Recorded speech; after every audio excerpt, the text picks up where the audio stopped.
paano mo madadala yan sa labas kung hindi mo naman nararanasan. Alam mo, yun ang naging challenge sa akin eh. Ang timbang ko nung araw nung nasa US ako, 185 pounds. Nagkaroon ako ng iba't ibang karamdaman, hindi ako maka-exercise. Yung blood pressure ko, lagi na lang, nasa 30s lang edad ko nun. Noon ko na-realize yung pagkakaiba eh. Na yung mga nakakakita sa akin yan, lalo na pagka naka-t-shirt lang ako, hindi nila iniisip na sa edad kong to. Kaya isang challenge ito sa mga senior, na akala nila na the moment you reach that age is something enough na para magpahinga. There's no such gagamitin natin yung word na retired na. Walang retirement pagdating dito sa pagpa-exercise, walang retirement pagdating dun sa paggawa ng mag-share ng katotohanan. Walang retirement na tinatawag na wala ka ng gagampanan. At ang Panginoon naman ang bahala kung ano yung bahagi naman niya sa isang tao na sumusunod sa kanyang kalooban. Kaya naging advocacy ko at naging commitment ko na anong gagawin ko sa buhay ko. After all, of experiencing everything in life, lahat ng pangarap ko, pinahintulot ng Panginoon dahil attracted ako na magkaroon ng magandang buhay. And then, nung malaman ko itong kalusugan, dito niya ako biniyayaan.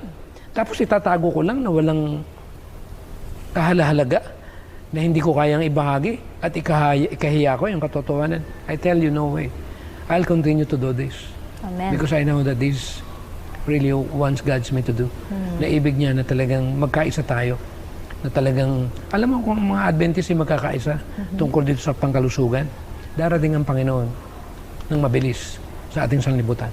Totoo yan, Doc. I really appreciate yung scriptures na ginamit ni Jesus, especially yung sa four Gospels, no, on how Jesus set an example sa mga disciples. Kasi even sila Peter, di ba, akala niya nga nung may binabang mantel or tela sa kanya na puti, tapos hinainan siya ng mga hindi kinakain ng mga pagkain, di ba? Akala niya pagkain, pero hindi pala. Mga tao pala ang ibig sabihin nun, di ba? Yeah. Which is very important kasi nowadays, akala natin, puro pagkain lang. Puro pagkain yung nasa isip natin na yun ba yung ikakaligtas natin? Which in fact, ang ikakaligtas pala natin ay paano ba si Kristo? Paano ba natin sundin ang yapak or kung paano lumakad si Kristo nung nandito siya sa lupa? Yeah. And that's how He ate. Actually, parang sa totoo lang, Doc, nung habang nagbabasa ako ng Bible, naisip ko parang kumain nga si Jesus doon sa Last Supper, di ba? Parang nagsawsaw siya ng bread, di ba? Pero wala akong nakita talaga na parang talagang kumain talaga sila sa isang hapagkainan, may mga pagkain ganito, ganyan-ganyan. Just like yung sa Hebrew boys, di ba? Na tinatawag natin si Shadrach, si Meshach, at saka si Abednego, di ba? At saka si Daniel. Parang andun yung test talaga ng flesh, which is dun sa binasa nyo kanina, Doc, sa page 83 ng Councils on Diet and Foods na abstain fleshly lust. Kasi alam niyo po mga kaibigan, yung sinasabi natin na abstinence, talagang pagpipigil talaga sa sarili, napaka-importante po nito. And one of those, di ba, binalikan po natin yung 8 laws of health. And one of those is yung temperance, yung first letter T natin sa New Start. Temperance na napaka-importante din sa nutrition natin especially.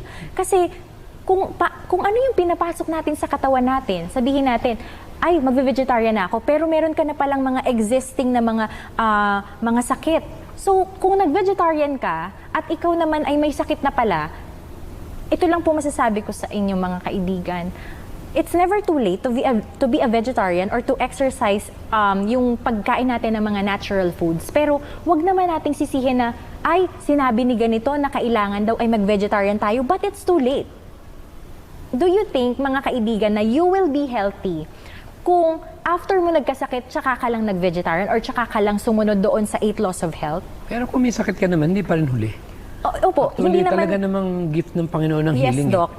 Kaya lang yung we iba cannot kasi... just, what you call that, ano tawag doon, yung para bang... Magbigay tayo ng period or humusga na. Habang buhay ay may pag-asa. Di ba, Yes binabanggit ko yung study kasi tungkol doon sa regeneration process. Kasi without regeneration, there's no restoration. Since nga na nalaman natin na ang dugo pala ng tao ay pwede magpalit ng bagong dugo. 3 buwan pala yan. Yes, that's yung true. cycle niya. And then pag nag-cycle ng 6 na buwan yan, kung ano yung kinain mo mula ng 3 months, at nadagdagan pa ng another 3 months, 6 months, iba na yung tissue mo. Which is good. At pag nag-cycle ulit yan at napanagumpayan mo na, naka-3 buwan ka, naka-6 na buwan ka na, and then another na 6 na buwan na naman na hindi ka na kumain ng flesh, hindi ka na kumain ng junk food, ng processed food. Yung organ pala natin pwedeng mapalitan ng bago, which include yung brain. Kaya sabi ko, napaka-buti ng Panginoon sa tao na binibigyan ka ng chance kahit na-damage mo na, pwede pala uling May repair. ma-repair. Eh bakit natin i-give up? At bakit natin babaliwalain na lang yung kapangyarihan ng ating katawan? Yun yung brain natin. Don't you know that you can store as much as you can? Talo pa ang computer. Yes, totoo yun, Doc. Bakit hindi natin i-enjoy?